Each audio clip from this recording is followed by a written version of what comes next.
Well, hello, listeners and viewers, and welcome back to the lounge as we are here one more time to talk of the end times. And we find ourselves now coming to the conclusion of the mighty tome of Nagash.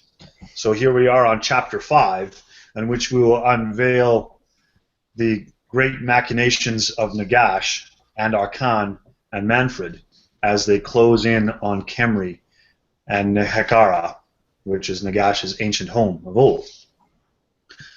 So, gentlemen, as we see again, I have Josh and Vince with me to philosophize and expound upon their knowledge.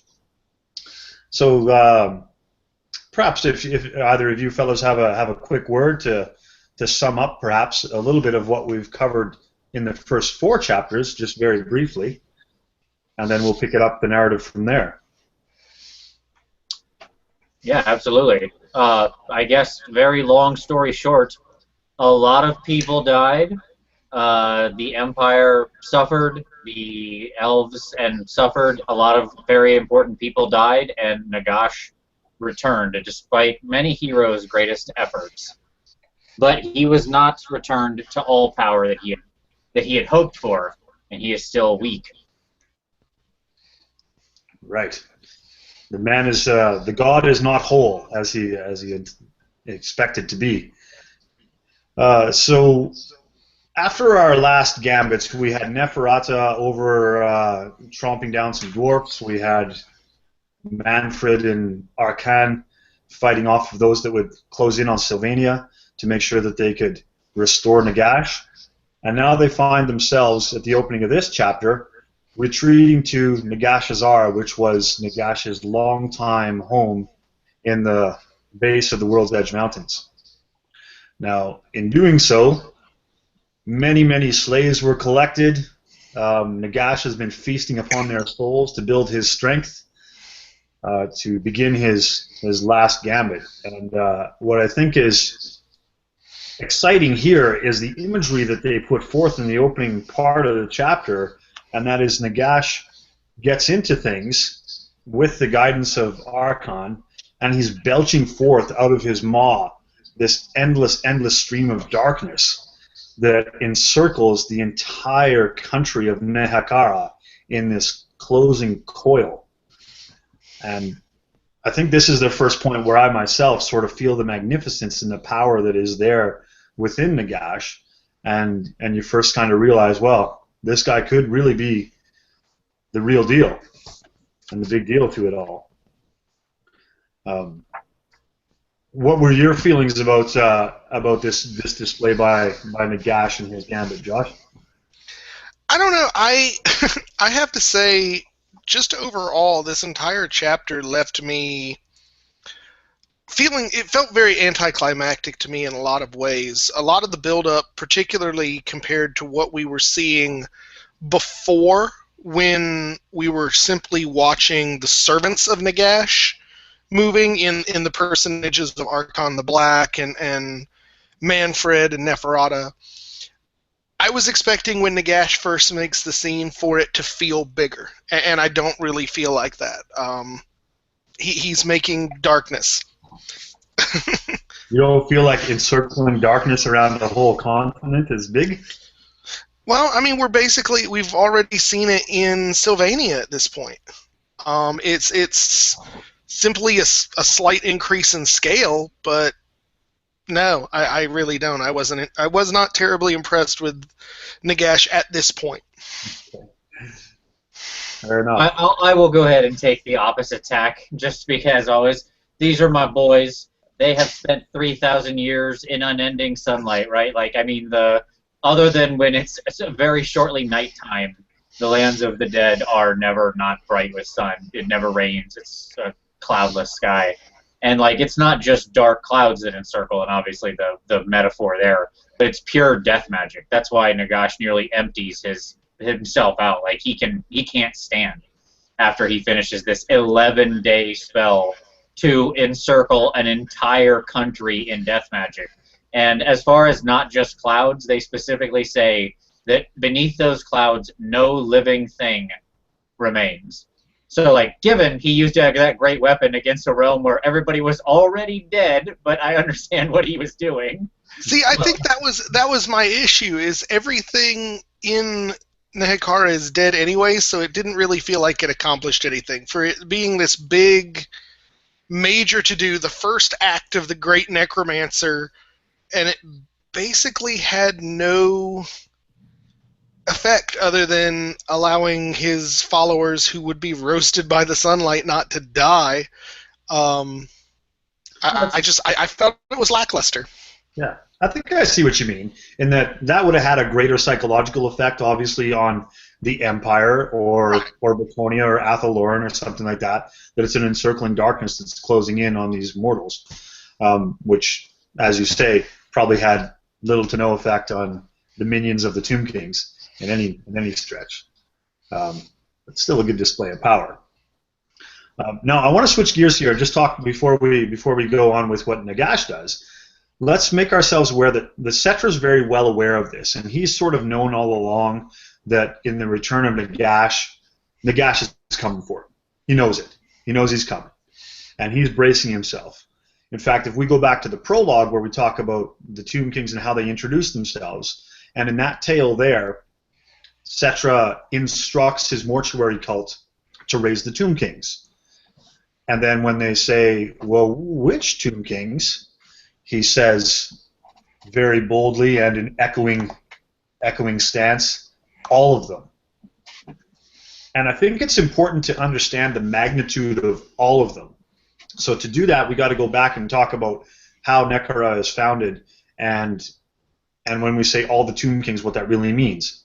So let's understand that this nation is thousands of years old. It is the oldest nation in all of the Warhammer world. And throughout that, there was dynasties upon dynasties of Tomb Kings that ruled in all the various different cities throughout.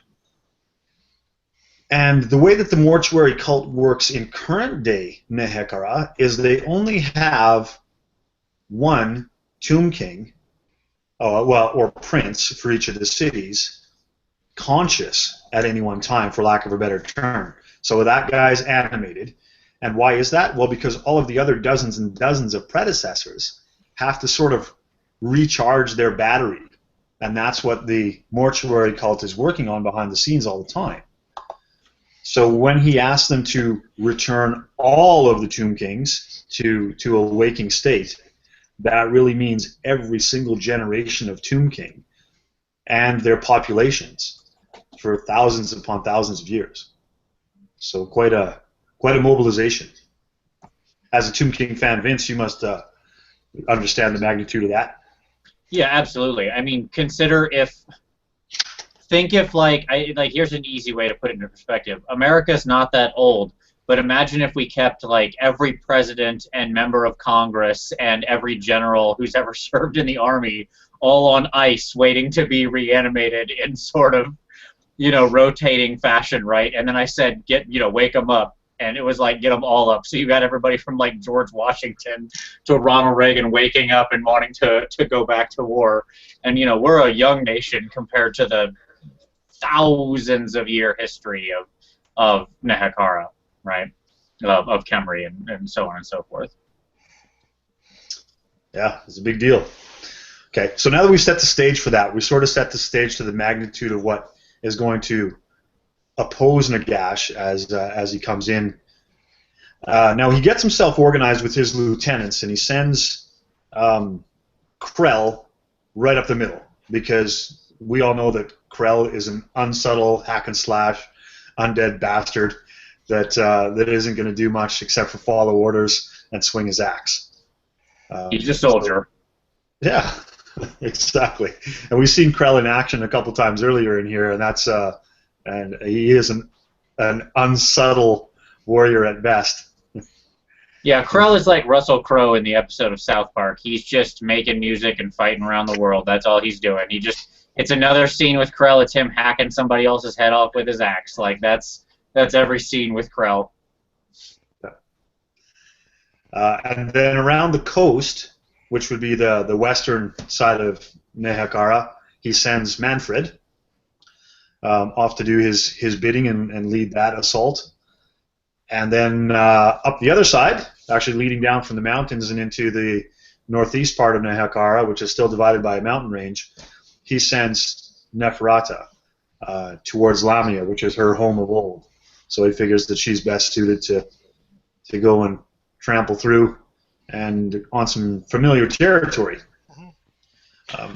Now, one little point I would like to point out in this sort of where each of the lieutenants are getting their orders that I thought was very interesting was we do get a very slight sort of glimpse inside Nagash's mind as to sort of where the different lords fall in favor.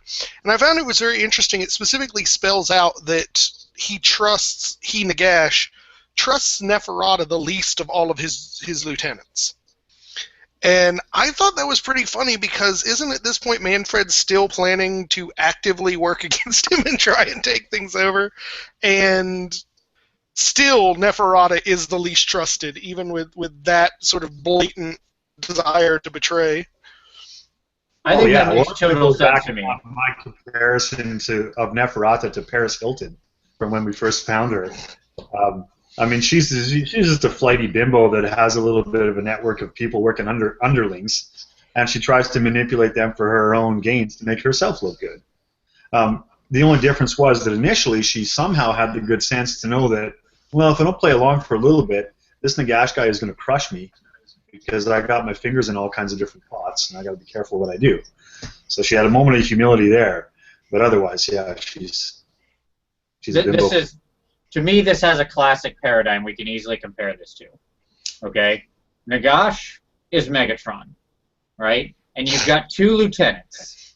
You've got Starscream, who you know is an idiot, and who is always going to try to kill you, and that's Mannfred.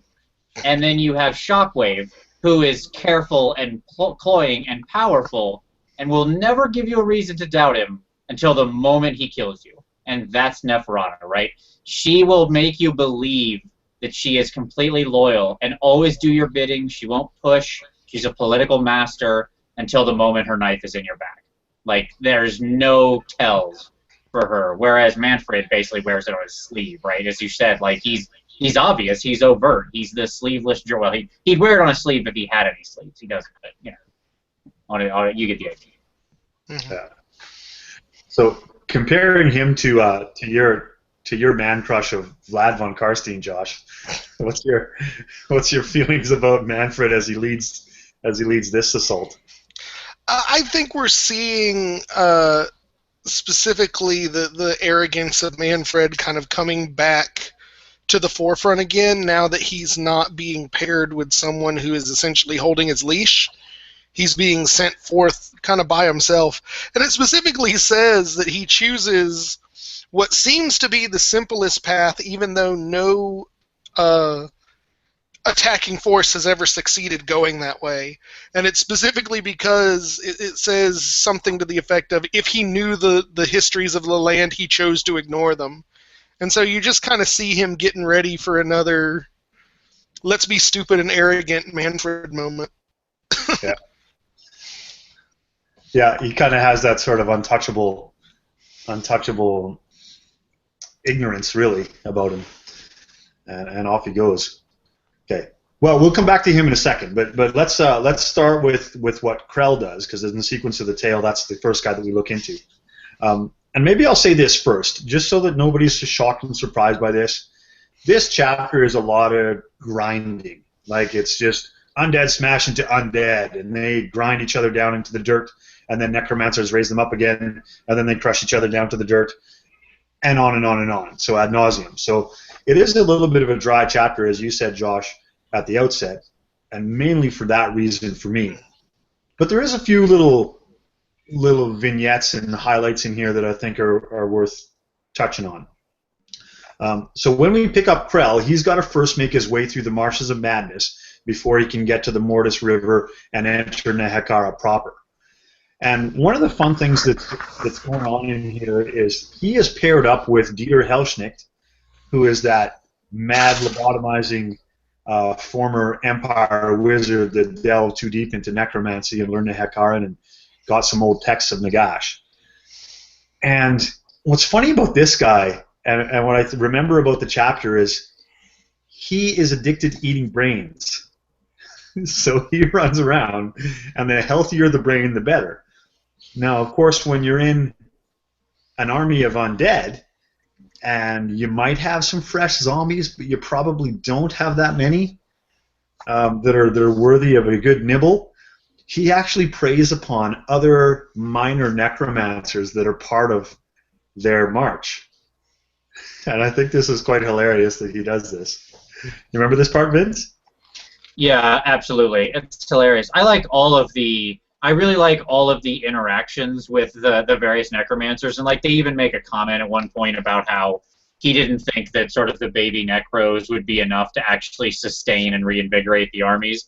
But it comes out really nicely in that little vignette with Volsh, where like sort of Volsh at the end of it, he's like, Volsh thought again of his comrade Mortimer, the necromancer out of Musalon. Somehow he had been slain, and his skull had been hollowed out. Now Mortimer trudged along as part of the nearby zombie regiment he himself had once controlled. He wondered what had happened to him.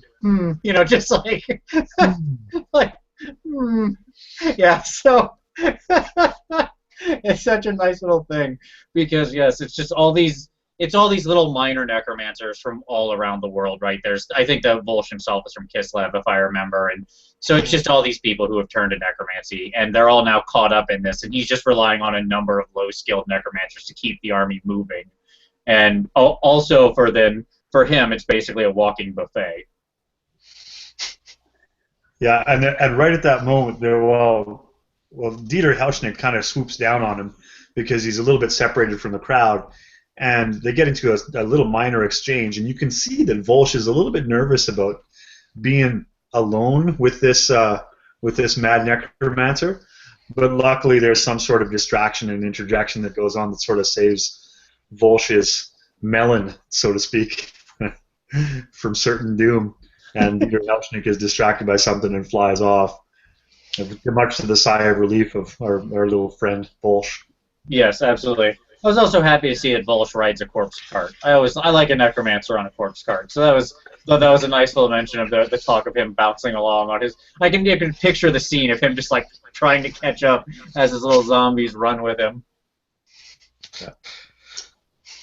So beyond that, though, Krell's army pushes along and they get to the Mortis River, and this is where King Far of Numas has obviously been made well aware of this gigantic army that's marching towards him.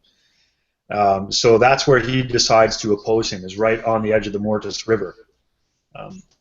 They kind of touch on the point here that the Mortis River isn't normally something that's fordable by any living thing because of the necrotic nature of the water that goes through there. But of course, these are all undead on the other side, so they don't care. And Krell does this maneuver, and it kind of goes into this description of how he marches his army into the river and up the banks of the other side, not looking for a ford, not looking for an easier passage. It's just like, I'm Krell with my big axe, and my army works like my big axe, and we just go straight at you. Unsubtle. So for me, I didn't find anything terribly interesting about this exchange and this battle beyond that, aside from maybe the description and the makeup of how the army of Neferata defends itself. Any of you guys find anything in this opening salvo that caught your attention? Not really. I think it suffers kind of from a lot of what the weaknesses of this chapter does is until you really get to the serious areas like the outside of Khemri and the big sites like Lamia, I just don't think there's enough sort of investment into the story to care about the fight one way or the other. Mm-hmm. All of what you're watching is die as easily replenishable dead guys or characters so minor that who cares if they disappear. So for me, that was kind of the big weakness of this chapter with the two undead forces fighting until you get to the sites that are super important for them to claim. there's just not the weight that there has been in some of the other battles that we've seen so far in the book. Yeah. So sort of what I meant by the way that the thing that kind of I keyed in on about this is the way that undead army works. And for somebody who's never played Warhammer on the battlefield before, I think it actually is a description of how that would work on the battlefield. You know, you pile up the infantry and you meet in the middle and you clash and you grind and you bang away while the chariots circle around the side and do that flanking maneuvers. And while all that grind is going on and you're trying to gain some advantage, you're trying to find other units that are getting to the leaders in the back and get that re-raising power nullified so that you can really gain the true advantage. So that's the only thing I'd point out is I thought the diatribe in here was reflective of describing to somebody who's never played a tabletop game of Warhammer how that would work. Yeah, I only have two quick things on this chapter. I mean, like, because really this battle is almost the most emblematic of that. It ends in basically a standstill, more or less, you know. And so by two things. One, bone giants with bows shoot down Dieter's Manticore. Yeah, his whatever he's on, his undead mount, which I love. Yep. I love that bone giants with bows did a thing in this fight. That's absolutely hilarious to me. Much more effective than they are on the tabletop. And Hey, two, it gets on 5s, no matter what you're shooting at. that's true. They both roll a 5, clearly. And two, the picture on page 228 for anybody who has this book. This is truly one of the greatest Tomb King pictures ever. It's this right here. I don't know if everybody can see it, but like the size and magnificence of those war sphinxes with like the Tomb King upon it, just like that picture is amazing. I don't know if that's supposed to be another sphinx or if that's actually supposed to be a titan. I don't really care. All I know is that art is amazing. I love the color. I love everything about it. Looking at pictures like that is what made me want to play Tomb King. I think it's just gorgeous. Yeah, can't disagree with you there. That is a good art. Yeah. So those are my only notes. Okay. So we're going to leave Krell for a moment, and we're going to go to the coast, and we're going to talk about Mannfred. So Mannfred initially is traveling pretty light with the idea that, again, with his super arrogance, he's going to find dead things along the way, and he's going to raise them because he's a superstar necromancer as well as a vampire. So he's got that. He's got that under control. What he doesn't bargain for, though, is all the trickiness and ambushing of King Behedesh of Zandri. And this is the curious end of the Tomb King army that, again, as I said in the past one, we got how I imagine the classic Tomb King versus Undead kind of battle goes on. This is the kind of battle and conflict that I wish the Tomb Kings could be successful at in the Warhammer tabletop game. Because we find through here that there's a whole lot of entombing from under the sands, sepulchral stalkers charging up and petrifying the minions of Mannfred, scorpions running rampant through his ranks and getting in behind to destroy his support. All the cool things that you wish that Tomb Kings could reliably do on the battlefield are all in here.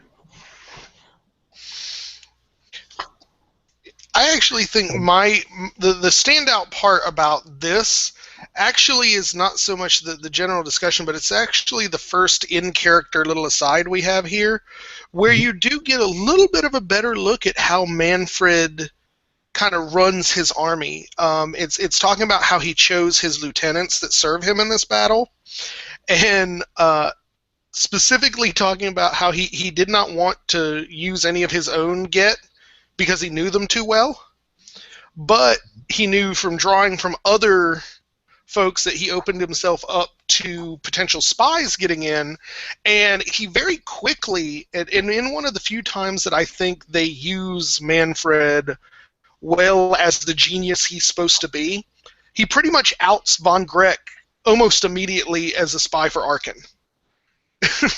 Right. Just by watching his reactions, and it's a good little look into kind of what Mannfred's mindset and leadership style is during this campaign, and I really like that. Because he spots him with a scarab, I think, wasn't it? Mm-hmm. Yeah, and he questions him, like, tell me how you came about it, and the guy spins this story about how he took it from a baron in Averlin, but what keys Mannfred off is that as soon as Mannfred asked the question, the vampire kind of yanked his hand away from the scarab, and so he comes to the realization that he wouldn't be a spy for Neferata because Neferata's spies are smoother than that. They wouldn't have given so obvious a reaction, so obviously he has to be working for Arkhan, who you still get the impression that Mannfred thinks is still kind of a dullard. Well, yeah, that's the exchange that we go back right all the way to Chapter 1 with, is that he believes that he can get one up on Arkhan, and at that point, actually, he believes he can get one up on Nagash. But yet all the things that Mannfred does, Arkhan just kind of allows to happen within his means because he knows it's going to happen anyway, and it's going down the path that Arkhan wants. So while Mannfred wants to believe that he's the puppet master, he is actually not even just the puppet of Nagash, but also the puppet of Arkhan. And so that leads us to here, where he continues with his arrogance, but occasionally shows flashes of craftiness, as you pointed out here. Mm-hmm. Okay. Well, so from there, anything else notable you want to talk about with that exchange, Vince? Just the basic outcome is that Mannfred gets his butt handed to him, right? I mean, that's sort of the initial battle is, yeah, they come up from Entombed, surround him, and just obliterate his forces, more or less. Like, he doesn't get completely wiped out. He is smart enough and canny enough to see when a fight can't be won, and he, like, rallies up the rest of his troops and basically makes a fighting escape. And, you know, sort of rear-guarding himself a few times. And as he gets to the river, then he looks up and he's like, oh, crap. And he's confronted by sort of the next thing in his way as he hits the Nehekaran fleet that had been waiting to pincer him on the other side, as it were. Yeah. And he gets harassed all along the way by these Entombed from the Sands things, which is again, I think, the one cool part of it. Do you want to talk about the fleet at the delta of the river, the Khemri River? Yeah, I can go ahead and get into it. You guys may have to pop in and help me with the specific details, but basically what happens, Nagash taps Luther Harkon, the sort of self-named pirate king of the Vampire Coast, who basically just fills his ships with the undead from Lustria and brings them on in, where they are confronted by, what's his name, King Kalhazar and the Crown Sphinx, and it leads to a for lack of a better word, a naval battle in between the two forces as they come in, and you see. Let me see. Well, this part, at least, I feel was a little basically bit. As I recall, and again, I'm very hazy on this. The Tomb Kings decide the best response is to basically just ram the pirate ships and break them all open, and ideally just sink as many of the ships that they can. Though I still kind of doubt that, or rather doubt the worthwhileness of that particular tactic, being that nothing in either side of the battle needs to breathe. So sinking the ships is really just going to make them have to walk longer. Well, yeah, but it's kind of a back and forth battle. But Harkon does eventually win through. Although it says, I believe it takes 2 or 3 days for him to do so, and it basically cuts his army down. Oh yeah, Yeah. like all that ramming he was getting. It doesn't say. It says a fraction of its former glory. But they managed to succeed in destroying every single last one of the Nehekaran war barges. So pretty much Nehekara doesn't have a navy anymore, and what little bit of the pirate king's fleet has now made its way to Nehekara to kind of support what's going on. So a few things that I remember of that I thought were interesting. First off, Arkhan is, as you said, loaded to the gills with folks. zombies just packed up in his holds, and he drops off a bunch of them on the coast before he actually gets to the delta, because he doesn't need them all for battle. But the reason I recall why the Khemri guys thought that doing the ramming action was better is because all of these hulks were rotted out that Arkhan brought across the water, and they looked flimsy and really very volatile. So that's why I think they went for that tactic. Unfortunately, it didn't fly because the ground assault team got a hold of engines from the distance and started bombing the ships and the barges out in the water. And also, Arkhan had this other little trick that he brought with him from exotic Lustria, and that is that they had huge bladders of effectively salamander venom, which they would hurl out there, and at the risk of lighting it on fire on their own decks, they would hurl out there to ruin the Khemrian fleet. So that was one piece of tidbit that I thought was very cool. Pulling the old Greek fire trick. Yeah. Can't go wrong with that. Absolutely. Yeah, and I think that the other big parts of this is so, basically it ends up we swing back to Mannfred, and he's sort of up on top of this bastion, and from there he has his small regiment of troops back, and King Badesh's force, the original guy who had sort of beat him down with the entombment, who's now chasing after him, they are coming in and trying to catch up, and this fight sort of rages, and what eventually happens is the Hierophant of Badesh's force gets killed, and that leaves just the Tomb King alone, who is literally fighting his way, unlike the unshaking determination of the Tomb Kings. He fights his way through, as his minions are just dying. There's no more necromancers to raise them, or lich priests, as it were. And he fights, and his people die and die until it's literally just him. You can see this cinematic movie scene of him having an army, and then some units, and then his unit, and then just him. And that Tomb King is standing alone before Mannfred to have this sort of another showdown of Mannfred versus this great Tomb King. They put it as speed versus endurance, which I don't buy for a minute. I've seen Vampire Lord stats and I've seen Tomb King stats. I know that fight only goes one way, but that's all right. For the sake of the narrative, I'll believe it.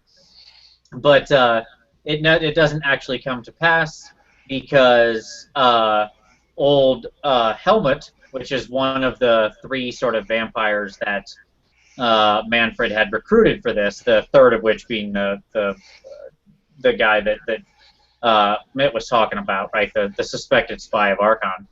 This is one of the other two who has sort of been positioning himself as an ally of Mannfred. He shows up out of nowhere and basically stabs the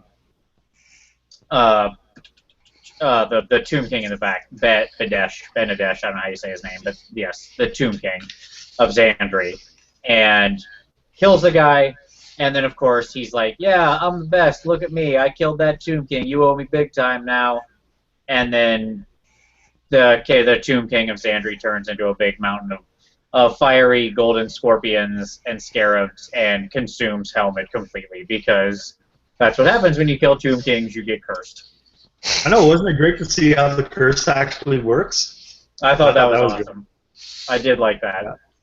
Yeah, just consumed by scarabs in an instant. It was fun. Absolutely. I think that's a more fair fight, let me say that. I think, because my reading of it is that Helmut is not a vampire lord. Game-wise, I read him as just a vampire, and yet he still put down that vamp. But that's how those wounds shook out to actually bring him down. That's what I'm saying. Yeah, he's just a level 1 guy, isn't he? Yeah, exactly. And kind of going back to our art discussion a little earlier, I think the art on this particular page of him being consumed by the curse is one of my favorite pieces in this chapter. It's evocative. I mean, it shows you everything you need to see there, and it's a great piece of artwork. Mm-hmm. So once that little showdown comes to an end, I should point out that the way this came to a head was Mannfred was finally able to find a spot on a rocky pillar where he couldn't be ambushed from under the stands, and that's what gave him that moment of reprieve to make his stand. But right after that kind of comes to an end, and Behedesh is disposed of in the way that he is. Luther Arkhan has been working on repairing his fleet and made his way up the river and rendezvous with Mannfred at that point to make the final push towards Khemri. So that leaves us in the chapter to switch gears and go to the other coast now, and we're going to look in on Neferata. But before we do that, let's remember that Settra has put the call out to all the Tomb Kings across Khemri to come to his aid. And the way that Khemri is geographically, there is a mountain range that separates a few cities from the main part of the nation. And there is a pass of kings that traverses between them. One important figure on the other side of that pass is Khalida in the city of Settra, I think it's called. Correct me if I'm wrong about that. But she's got an ancient enmity with Neferata, which probably by design has made her intentions known that she is closing in to reoccupy Lamia. So instead of going to the aid of Settra, Khalida just says, you know, screw that guy. I got an agenda of my own. I'm going north, and I need to. I'm going to put this in a totally unsubtle way, but she needs to kill this bitch, and that's all that she's focused on. Yeah, and it's funny because at the start of the chapter, Arkhan and Nagash are like completely aware of what they're doing with Neferata. They openly basically say she's bait, right? Like she's there to split the forces so that Khalida can't contribute all of her mighty power, because she is like Khalida is extremely powerful. Her command is vast. I ultimately think that's actually Nagash's true power, just making whoever stands against him completely unable to work together. It's worked for the forces of order. Now it's working against the Tomb Kings. You got no friends and allies you can count on if you're facing Nagash. I think is what we're just seeing time and time again. Right.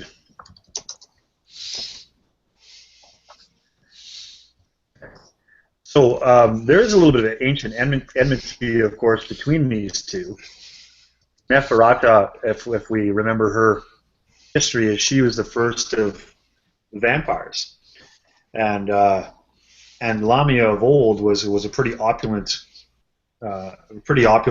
region when they were first established. And Vince, I wonder, do you recall the tale, being a Tomb King guy that you are, of the exchange between Neferata and the relationship with Khalida? Honestly, I don't remember the exact details of it. So, I mean, the long and short of it is that Neferata, you know, like they bear a bad blood because they're effectively sisters. And when Neferata had been turned and killed Khalida, when Khalida was still mortal. And I can fill in a little bit more to that. What happened is Khalida, they were cousins. Obviously, Neferata and her vampirism wanted to convert as many people into slaves. So Neferata kills Khalida, and sort of Khalida's last act is to pray to Asoph, the goddess of the asps, to not be turned into a vampire. And so rather than having the curse of vampirism on her, she basically returned back as a tomb that has been empowered by the goddess of the asp as opposed to their normal necromantic rites, with the understanding that one day Neferata will return to Libaris and need to get put down, and it's kind of Khalid's destiny to do so. Yeah, that's how I remember it as well. That I think there was some sort of description of an act of how the asp goddess sucked all the tainted blood out of Khalida so that she wouldn't be subjected to the vampirism, and thus turning her into her minion and yet be the savior at the same time. So that's a hate that's been brewing for thousands and thousands of years between these two ladies. So Khalida's off to settle it. So she teams up with King Hasep of Libaris and heads north, going hammering straight past the Pass of Kings or the Valley of Kings, where it would take her to Khemri, and go and do business up there. Well, maybe I'll pass it on to Vince. When this chapter leads into Lamia, what are some key points that made you excited? Honestly, this is one of my favorite chapters in there, just because this whole or one of my favorite sections in this chapter. This chapter is, as we said, a lot of fighting. It's just a lot of battles. There's not a lot of talk or asides. It's more or less just fight, fight, fight. But that being said, I do love this because it has great moments of evocative text. It's the battle for ruined Lamia, and most of the actual fight happens in a cityscape. And just the descriptions of the way they're fighting are really cool. Like they talk about how the alleyways are choked with zombies, and so what the Tomb Kings are doing is just running chariots down the alleys, smashing through as many zombies as they can and crumbling them until the chariots get overtaken, and then they just send one or two more chariots down the alley, just slowly making this advance. And the battle goes on for like 9-10 days, and it's just this grinding, slow pace where Khalidia does slowly get the advantage. And I want to say it's King Tharuk, who is another one of the Tomb Kings, who is riding on like his personal war sphinx, I think. And that's when and he has like a nice battle with a vampiric coven throne and stuff like that, so we get to see more of that in action. And I like the idea of like the war sphinx coven throne fight or whatever, like those two big things staring each other down. And I love him stomping through the alleyway, just crushing zombies, using this big giant monstrosity in this small space. But then obviously it all comes down to, as it had to, it all comes down to the fight between Khalidia and Neferata, right? That's where this was all leading to, and that's where the action is mostly in Khalidia's favor until Neferata takes a hand, and the two of them have their confrontation. Yeah, so Neferata, throughout this whole thing, she kind of reveals through this struggle that she fully understands that she is a distraction. She's a delaying action to draw that part of the army away, as we said at the outset.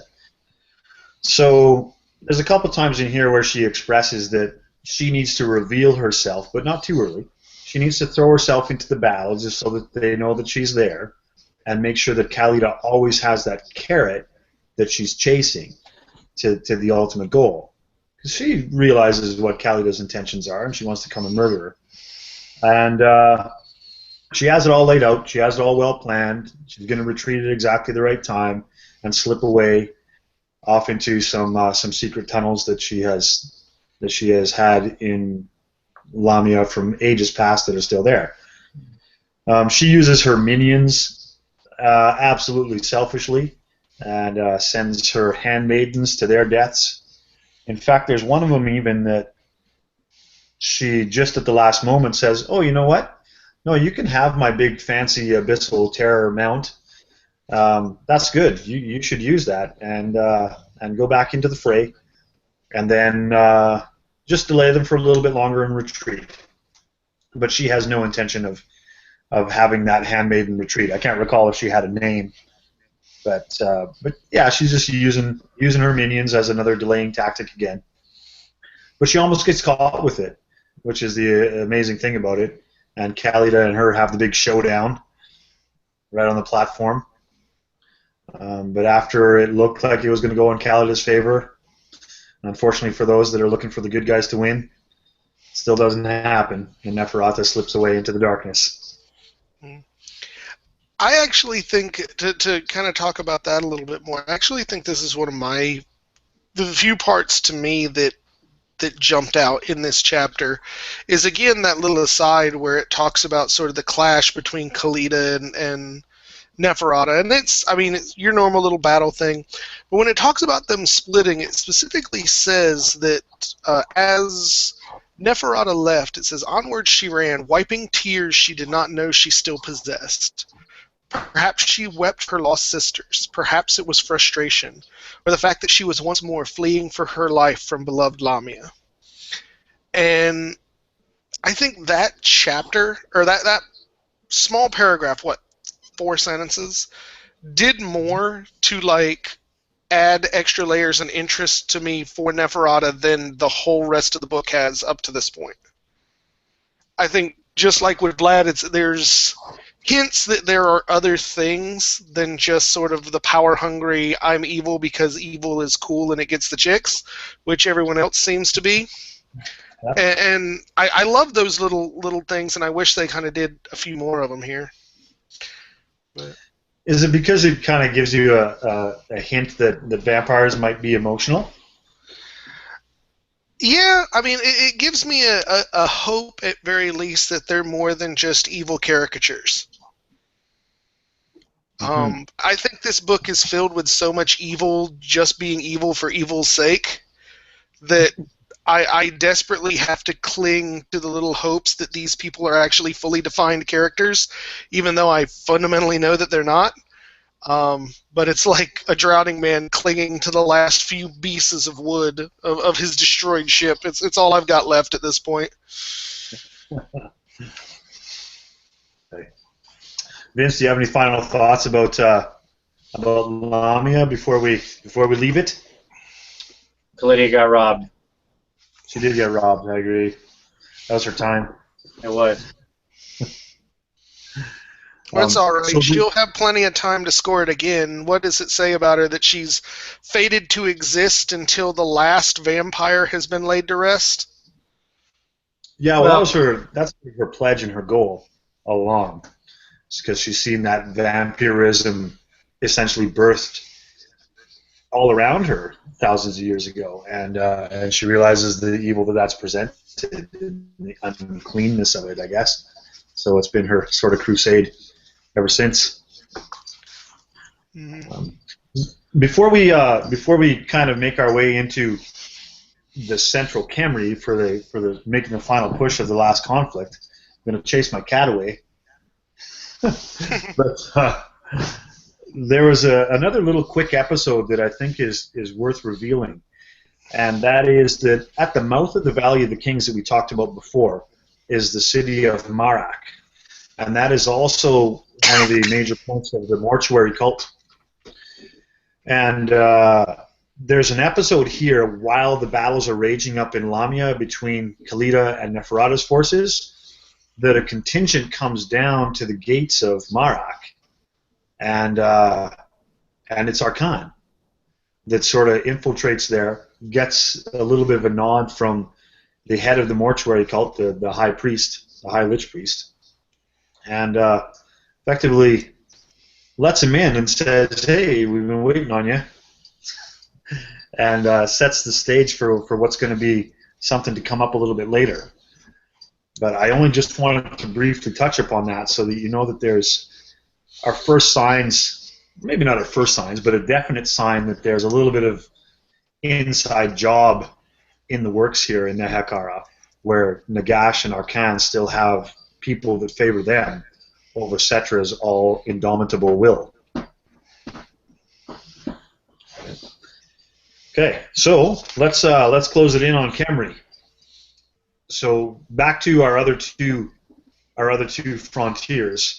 Krell has just been steadily making the push and the grind and the push and the grind against King Far, and had him back on his heels far enough that they eventually come within sight of Khemri. While at the same time, coming in from the west, the newly rejoined Mannfred and the fleet of Arkhan effectively make the rest of their way unopposed after disposing of Behedesh at that pillar of rock. So they come together there at the same time, effectively, and within the sights of the walls of Khemri. One thing that I think is very cool here is they present an image initially that Krell and his followers are looking up at the walls of Khemri because they've built, in advance of this siege, the walls of Khemri themselves are very formidable, 70 feet high of thick rock, but yet they've constructed another wall outside of that. And it's a little bit baffling to the besieging force as to why this is. It becomes revealed to us as the battle unfolds that what's been done here is they made an entire wall around Khemri of undead constructs. So the necrotechs of all of Khemri have come together and made this absolutely monumental conglomeration of undead constructs. And when the enemy closes in, they just erupt from it. Erupt from this wall, and it metamorphoses from a solid wall into all these necrolith colossuses and sphinxes and giants that go smashing and trampling all around throughout the enemy, which gives them the early advantage. Now that's pretty epic. I got to give that credit. That's pretty epic. Yeah, the miscalculation there was that wall was full of a lot of Ushabti. They really didn't think about that when they decided what to build that wall with. They should have picked some better bricks and mortar. Okay, it's an awesome image. Unfortunately, what came out the other side was just a lot of Ushabti. Yeah, okay. Well, that's not without its merits. I mean, Ushabti are good in this story. I very much like the caveat. Absolutely, they are. Yeah. In fact, they form a whole big giant regiments, and I'm sure that they talk about an Ushabti hero in here somewhere, don't they? Vince, that's got to shine really bright in your heart to know that there is. It does, yeah. They do call out an Ushabti hero, and actually, when you play the battle, like in the book 1 or whatever, the actual narrative, he's named and he's sort of sentient. I think he actually acts as a unit champion in a normal unit of infantry, but he still gets to be a Ushabti even though he's surrounded by skeletons or whatever. But yes, and badass. Why do we not actually get real Ushabti characters? How I would trade so much for that. You can have a lot of stuff out of the book if I got sweet Ushabti heroes. Well, look at it. Maybe they'll give them to you in 9th when they make it a single undead army, and then all you'll have to have paid is the entire Tomb King's force to get it. Fair enough. I'll take it. It was worth it. It was all worth it. Okay. Well, so in the opening salvos of this battle, I got to admit that it wasn't any more exciting than, aside from that erupting wall, it wasn't any more exciting than the King Far versus Krell at the river from the opening part of the chapter. But there does happen to be a couple of developments. Things are looking really bad for the attacking besiegers, to be honest, at first. But then our pal Arkhan makes his presence felt. Vince, do you want to take it from that point, or shall I carry? Well, I was just going to say, yes, a couple things of note. Krell gets his head cut off, which I find funny. A tomb scorpion cuts off Krell's head. Oh, that's right. In the middle of the fight, yes. Like, he kills the thing, but it gives him the old killing blow, snip, snap, and cuts off his head. Doesn't kill him. But that's when, and then Arkhan arrives and buys him time to stitch back together. And then, and then Arkhan comes in, and that's when sort of the real battle starts to be joined. Okay. So, lead us from there. Tell us what's so great about Arkhan here and his arrival. Well, yeah. So he. It's funny because like the thing that's interesting to me is just there's a little paragraph here that says, um, Arkhan took a different tack when commanding the Tomb Kings who had defected to join Nagash. He was careful to appear diplomatic, bidding them to action rather than ordering them outright. He had spent years as a vizier to Nagash, and Arkhan had learned to coerce others by wielding words as effectively as using a sword. It's really funny because the both of these things are like it's a very top-down organization. Settra is like the immortal king, the ever living. He's unforgiving. He is unbending, unbreaking. All of this, and then here comes nice guy Arkhan, right? Who's like, hey guys, look, join up with Nagash. It's a friendly undead time. We're a much softer undead. Look, hey, I understand. It's hard to leave your master behind, but we're gonna be good together. And so he sort of just coerces these traitors right into battle. So it's an interesting tactic that he takes. And Yeah, so these are the turncoats from Marac that we talked about a minute ago with the mortuary cult, and they had their little inside job going on there. Yeah, and he effectively gets them into a sort of bottleneck, right, where he strips away their power because they have to fall to like very small numbers, which gives him the advantage.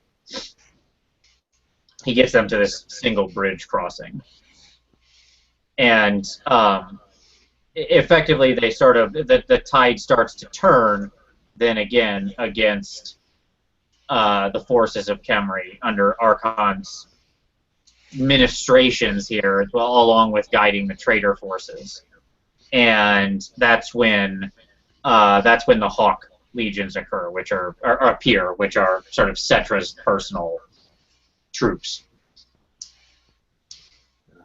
About the group from Marac here, I remember when Settra appears on the field. Obviously, the guy's in a bit of a rage, right? Like this is the end game. This is what has been building up for months and months and months. Arkhan is on his doorstep. He's wondering where Nagash is, and then he hops in his chariot and he gets out into the battlefield, and he sees these traitorous legion from Marac and just goes nuts, right? As far as an undead guy can go nuts, I suppose. But his rage and hatred is just fueled by this, and he cannot abide that in any way. So he and his Hawk Legion knife pretty deep into the undead forces, and gets right into it with Arkhan, and they have a bit of a clash right then and there.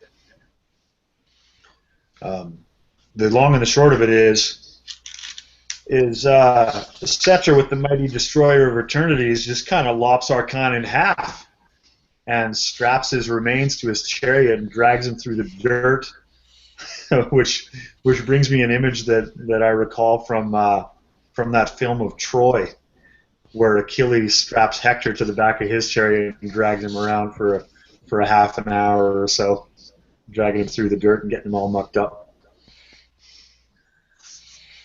How does that image feel? I can dig it. I don't know. Again, maybe it's just that I was never a big Tomb Kings person. I just have a hard time playing for anybody in this conflict. I'm just, for the most part, absolutely disconnected from everything. So yeah, it's kind of cool he's dragging Arkhan around, but big deal. Well, how do you feel about Settra as a character and a leader when you went through this, Josh? I think at his base, the idea of somebody who is such a conqueror that he chose undeath because he realized that there's too much of the world for him to conquer in one lifetime is pretty awesome. But then they've basically done nothing with that sense. And so I think it's very wasted. I don't think in much of this you really see... I think the situation prevents you from seeing anything as an actual character in it. And so we either get we basically have two settings for Settra here. We have annoyed Settra, and we have rage-filled angry Settra, and neither of which make a very good character. Yeah, I get that. Great. I think this is the point in the chapter where we kind of segue away from the battlefield for just a moment, and get into talking about some of Vince's favorite little minions. Absolutely. You know where I'm going with this? Oh yeah, absolutely. So we pick up with this little vignette of a Skaven assassin, a member of Clan Eshin, making his way around here in a deep and forgotten tomb, and you kind of don't know where he is. And his name is Skrik, and he's getting into these catacombs and dodging traps. He's a super ninja, of course, and he gets his way down in there, and then finally he's sort of startled as a disembodied voice says, you know, what are you doing here? And he says, well, let me tell you, you're looking for somebody to kill, and I know how you can. I know finally who will end your curse and what you can do, and all you need to do is go get this sword and get that thing, and then go kill Nagash, and you know everything will be great.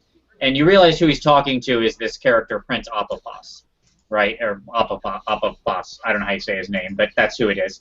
He's a very sort of unique character from the Tomb King army who is cursed to wander, always seeking out battle, and he has to find somebody who is his better. Like, that's sort of the only way he can actually die. He himself is nothing more than a collection of scarabs.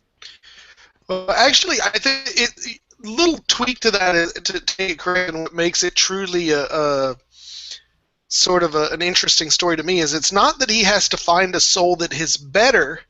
He has to find a soul that is his equal and offer it to death. That's a good point, yes. The whole point in the Tomb King's book that makes it really interesting is it spells out that no two souls are equal. So he basically got played like a chump by death itself. And so everything he does is kind of this totally wasted effort with the hopes that he'll escape his curse, but it's ultimately impossible. Right. And so Skrik shows up and says, hey, if you go get the Destroyer of Eternities, which basically he's trying to get him to get this super powerful sword that Tomb Kings possess, which isn't quite the equivalent of the Fellblade, but, you know, it's as close as they're going to get. And so old Prince Apophos, there he is, little guy there, yeah, him. He gets told, go get that Destroyer of Eternities and attack Nagash and kill him, and you know you'll be good. You'll be free. And what this is obviously mirroring is the last time that Nagash was killed. It was because the Skaven showed up and they put the Fellblade into somebody's hands and said, hey, why don't you go chop Nagash down as he's sitting on his throne? And this human sort of servitor did that, took the Fellblade and, you know, just went to town like John Henry Irons on Nagash and destroyed him. And so now we have the mirroring of that same thing as last time happening here again. I think that's wonderful, actually, to know that the Skaven, and whether this little Eshin guy was sent by the Council of 13 to do this, is an exact parallel of how they fed Al-Qadazar with the Fellblade in the first place ages ago. So here they are, once again, plotting the demise of Nagash. Always moving. They got a lot of irons in the fire, the Skaven. And and so the scarabs sort of sweep over him, but don't consume him. And the little Eshin ninja's like, "Poof! Okay, well, I know I was going to make it through that. All right." And he goes to turn and leave happily, and then realizes that all of the of poisonous snakes have been thrown open, and he is now surrounded by hordes of poisonous snakes. I would like to think he still lived. They leave it as a mystery, but I would like to think he made it out okay. He's one of the evil races. Of course he survived. Hey, there you go. A Exactly. bit of an Indiana Jones moment there. None of you guys die in these books. He's a ninja. That's why he can't die. Nothing doing good or evil. It's all ninja. Sure. Okay. Well, so after that little episode, so we got a little bit of subplot going on in the background. So let's return to the field where Settra is dragging Arkhan back into Khemri with the sole purpose of destroying that guy's soul utterly. Because as we've seen before, with lopping heads off of undead guys, or stabbing them in the heart, or even cutting them in half, it doesn't keep him down. But Settra's got the plan, and he's taken Arkhan's parts back to the mortuary cult so they can perform a ritual to end that guy forever and all of his essence. So this is where things get very interesting. And Josh, do you want to take it from there? Absolutely. So Settra basically shows up with the body bag in tow of Arkhan the Black and hands him off to the head mortuary fellow named Ankmer, and essentially stays on just long enough to say, do the ritual, lock him away, and then Settra takes off. So Ankmer looks like they're starting to do the ritual and everything, and all of the other mortuary priests are involved. Then all of a sudden, right before they kind of complete things, Ankmer pulls out this ancient old book whose even location is a death sentence. And it's only at about this point that one of his subordinates, Nebumun, goes, these aren't the usual accoutrements for doing this ritual. And this is the one of the dumbest ways of the evil guys winning. I see. It specifically says Ankmer's stern look held them until at least until he read aloud the first spell of binding that froze his priests in place. And it's like, I just get the image of like an old school teacher just giving them the stink eye and nobody's moving while this guy is spellcasting on them. But so basically, once he stops the fake ritual, he ends up reading several times out of the how they refer to it as the most feared books of the world, and each of the priests gets basically their spirits gobbled up into the urns, and once that happens, something, it says, in Arkhan's body is released, and he coughs forth this stream of black clouds that turn out to be Nagash. And so Nagash was riding Arkhan like a freaking body snatcher. And now he's basically popped up in Khemri behind the lines. So he's pretty much got free and open clearance to the Black Pyramid, which is the only reason he's doing this attack in the first place. Yeah, so all of this sort of this is where it comes to its culmination. As this is going on too, that whole belching up of blackness that's been encircling the whole of Neferata has been closing and closing and closing, and now that circle of vortex of blackness is coming to essentially its apex above that Black Pyramid of Nagash right then and there. So the timing is that Nagash has put himself as a vessel, and he's, as you said, Josh, gets behind the lines by doing this ritual, and the inside job betrays Settra, his own dudes, turning code on him. So from here, then, there's a little bit more battle that rages back out. As you said, Settra turns around his chariot and rejoins the fray because there's still a battle raging outside of his walls.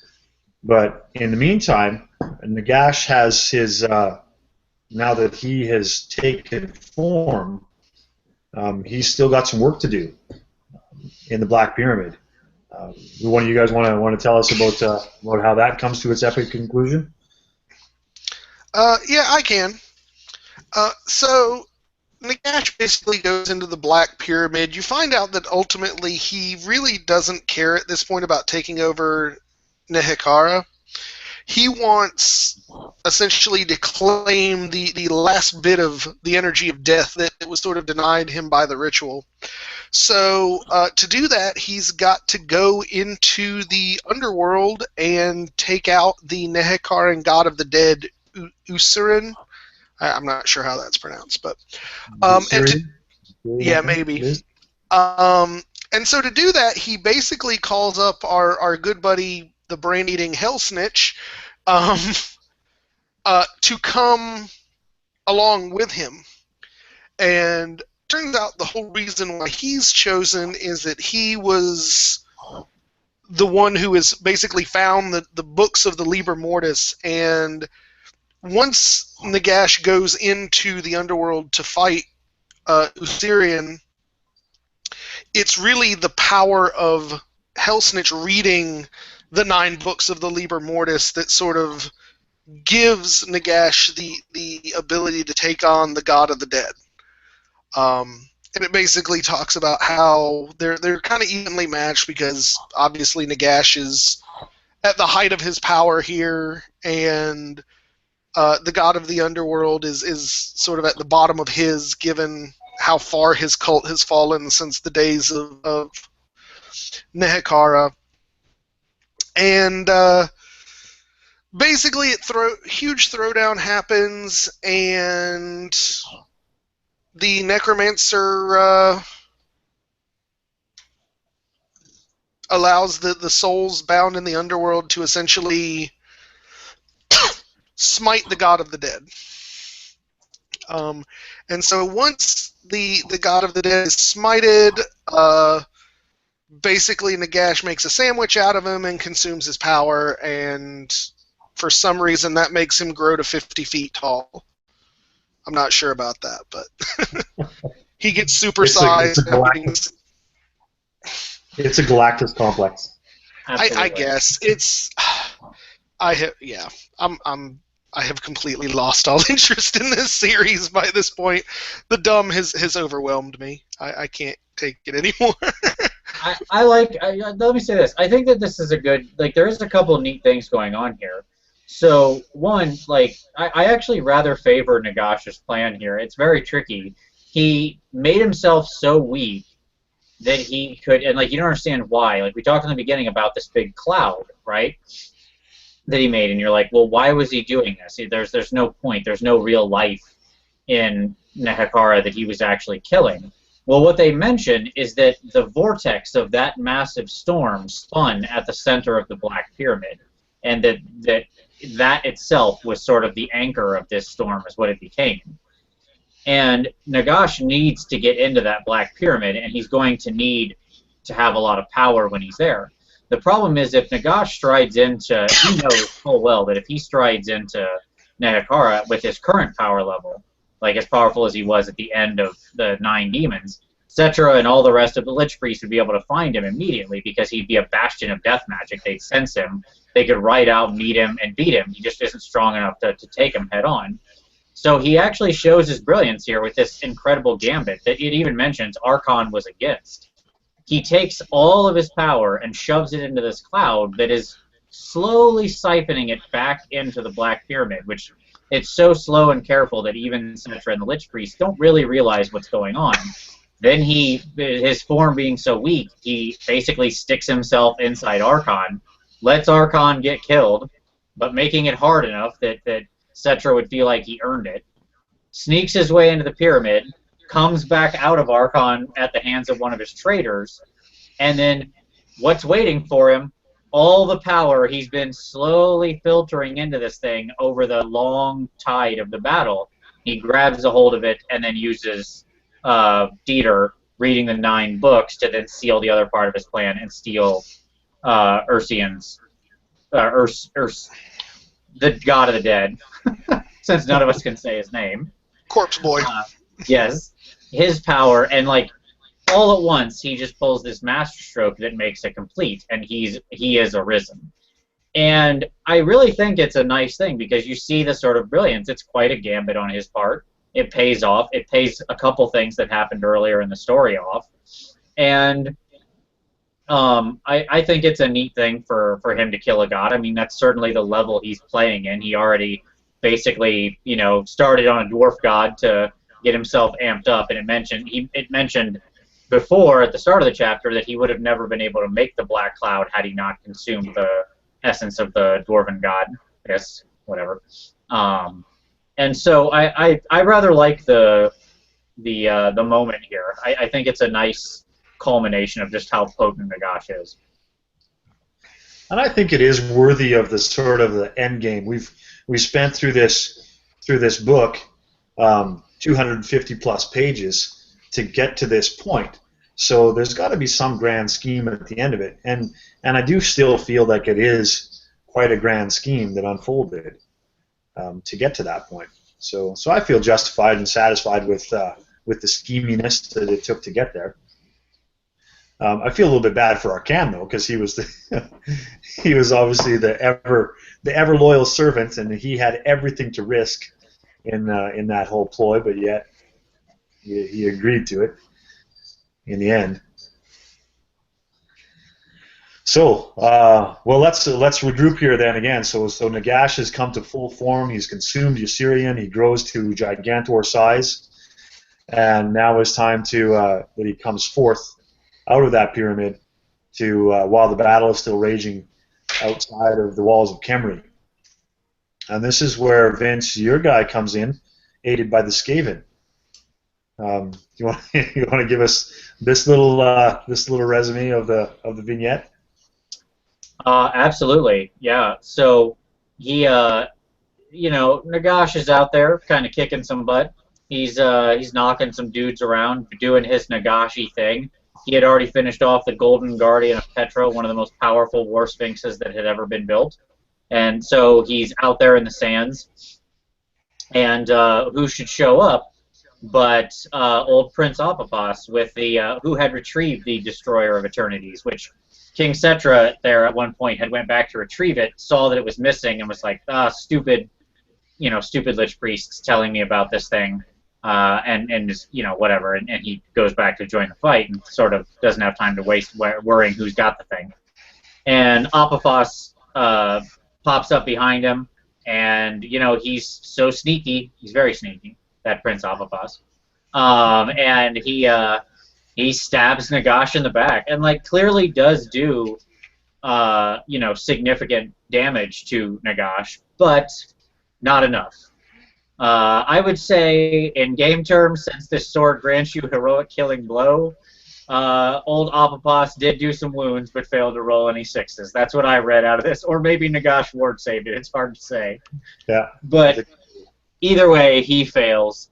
He does do some damage, and it's nice because, talking to what you had mentioned, Mitt, it says, myriad thoughts flashed through Apophos' mind as he struck. This Nagash was the one. Was not Nagash of royal blood like himself? Had he not slain his own brother, as had Prince Apophos? Did they not share the most hated crime of regicide? And so, basically, he does think for a moment that he's finally found the one to take his place, as you mentioned, right? Well, the interesting part is, even with that, ultimately Apophos is the winner here, at least in terms of his goals. Because it specifically says that Nagash cast him into oblivion. Nagash basically destroys him and destroys the curse with him now that Ysirian doesn't live anymore. So I think Apophos is the winner here. I mean, he wasn't going to do much to Nagash anyway, and he still accomplishes his goals. Victory for Scarab Boy. I agree. He actually did get a happy ending. Yes, he gets blasted into oblivion, which is a happy ending for poor Prince Apophos, who's had a pretty hard go of it for 3,000 years or whatever. So yeah, I'd say that's a good ending.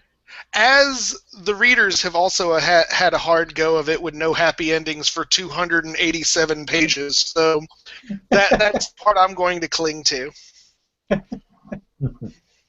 Well, don't worry, you too will get Oblivion soon enough. Might as well. At this point, I want it. I'm tracing tracks along my wrist by the end of these books anyway. So, Well, as you can all kind of feel, that it's coming to the close, and it's got to have the ultimate clash between Nagash and Settra now. So Settra turns his chariots upon Nagash, feeling that he's the man to do the job and the only man to do the job now.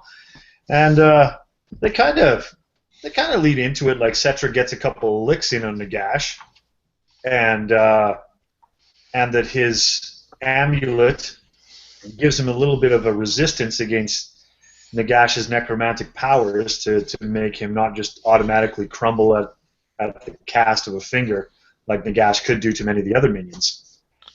But sadly, it eventually comes to that point, and there's only one sort of real great closure to this, I guess, if you want to call it a closure, is that Nagash, of course, just rips Settra apart and starts pulling off bits like a little puppet or a voodoo doll or whatever. And with him dangling there, little Settra, finally broken in body at least, Nagash offers him the one last opportunity. He says, "Will you serve me?" And to paraphrase in the vernacular, Settra says, "Man, I don't serve nobody. Settra's Settra. Settra's playing for Settra. I'm not playing for you." And then that's that. So Nagash just obliterates him right then and there and scatters all of his bits into the sand.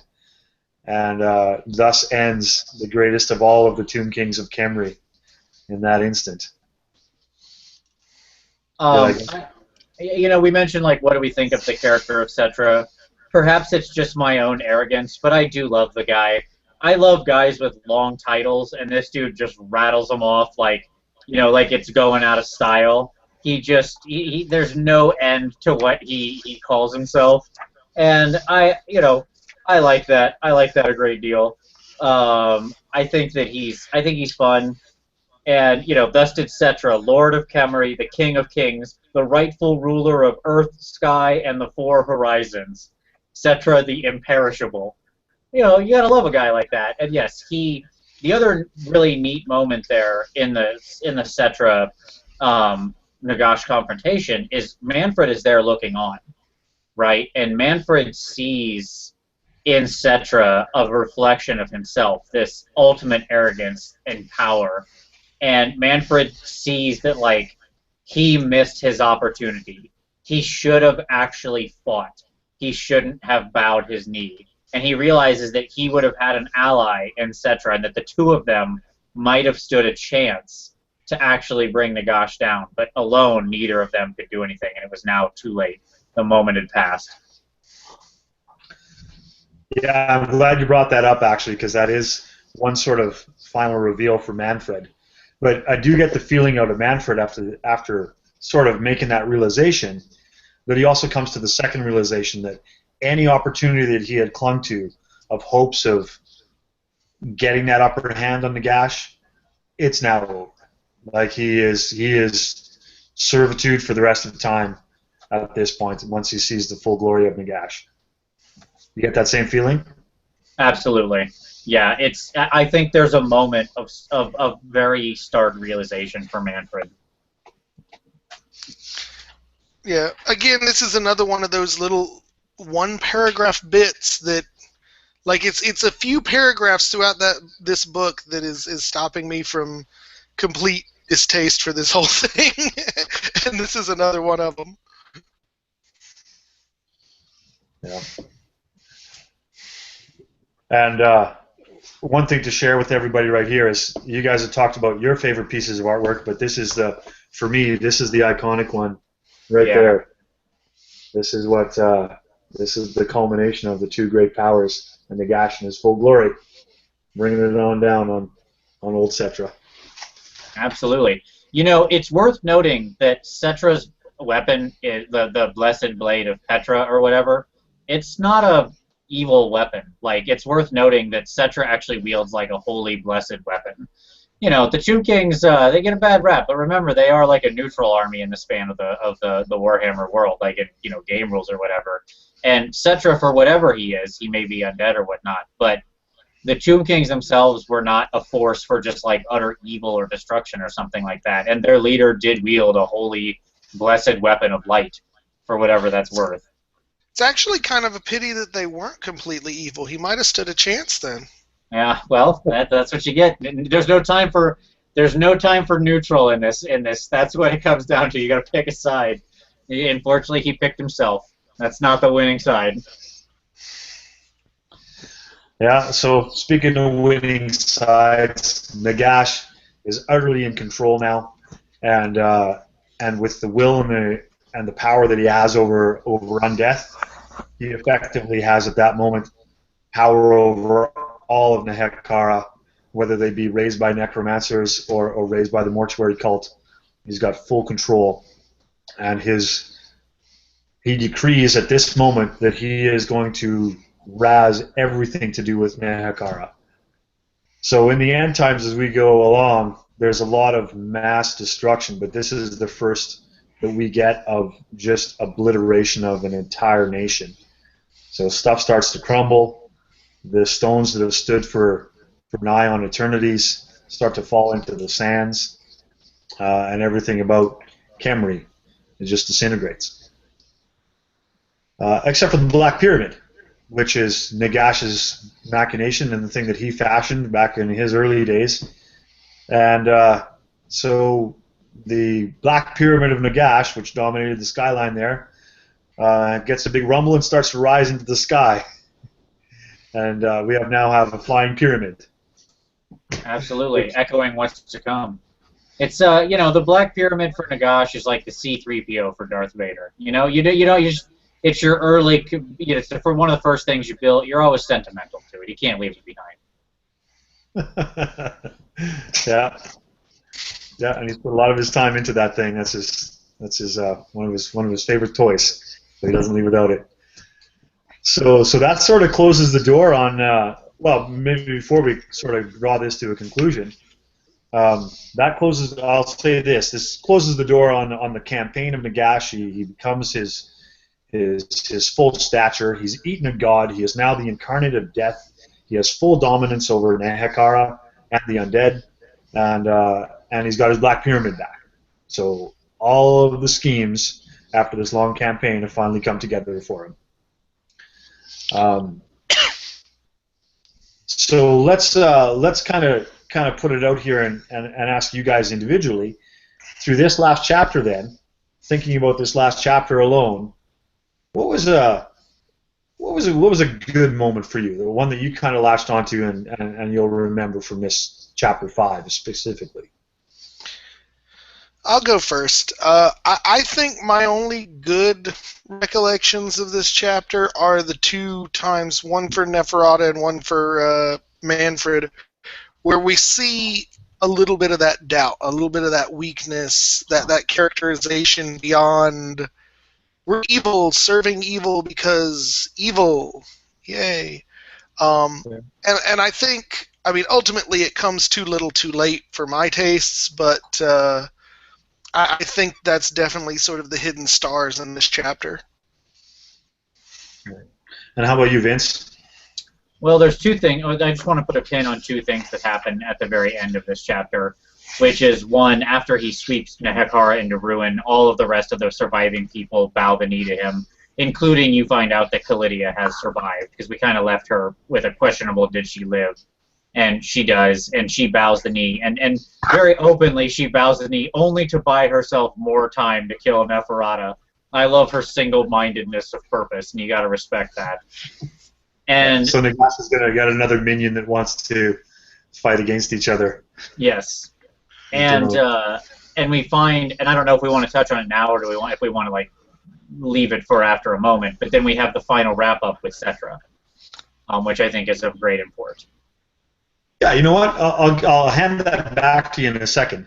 I think for me, the things that I touched on earlier that I kind of like about this is the diatribe about how Tomb King armies work. And as I kind of spent a little bit of time on this talking about earlier, and that is that it was a good dialogue about how a Warhammer game would play out with it, how it really works, and then the other part about the ambushing, how I wish it would work for a Tomb King army.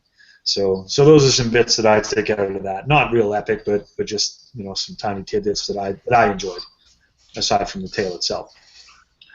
But yeah, maybe I'll pass it back to you, Vincent. You can tell us about Settra and his supposed demise, or maybe not.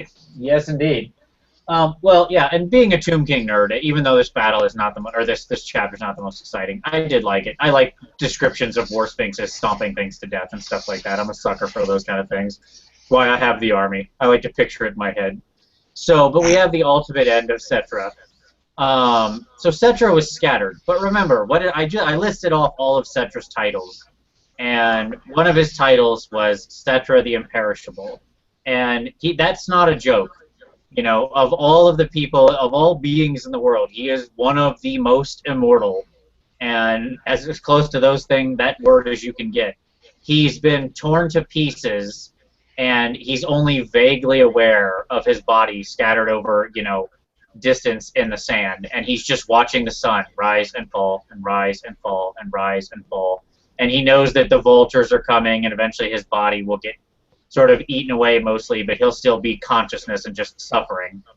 And as he's about to give in and finally let his immortal will crack even just a little, because breaking his body didn't do that, he hears voices on the wind. He's sort of swept up and reanimated and put back together as a new creature. And 4 voices who all speak as one tell him, "The battle is only over if you wish it. You can be a king once more." And Settra gives no reply and stares silently across the Khemerian sands. And clearly we see the echoes of what's to come as the Nagash's ultimate foe makes their presence known by reanimating his greatest foe and making him one of their servants as the Chaos Gods take a hand. And oh yeah, that's a good cliffhanger. Yeah, right? I do love that end page. It's like each book does this, and I think this was honestly my favorite one.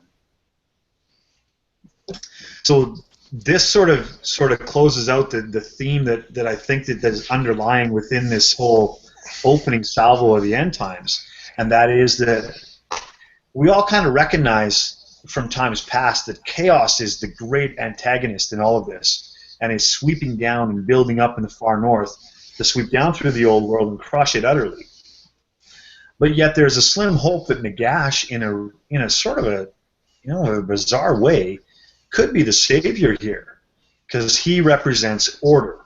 With all of the undeath and one ultimate power and control, he represents the exact polar opposite to chaos, in that he is order. And so having this little bit at the end here, that to take one of Nagash's most stalwart enemies and turn him to the side of chaos, which is sort of what they allude to, what might happen. That's a good closer. Well, let's cut it right there then. On that, I don't make too much of a downer. After 5 chapters and a prologue, we have guided you through our philosophical readings of the end times Nagash. So to our viewers, thanks very much for being entertained by us along the way, and we will return at another time with more of the end times with the Glotkin. That's right. Good night, my fellow philosophers.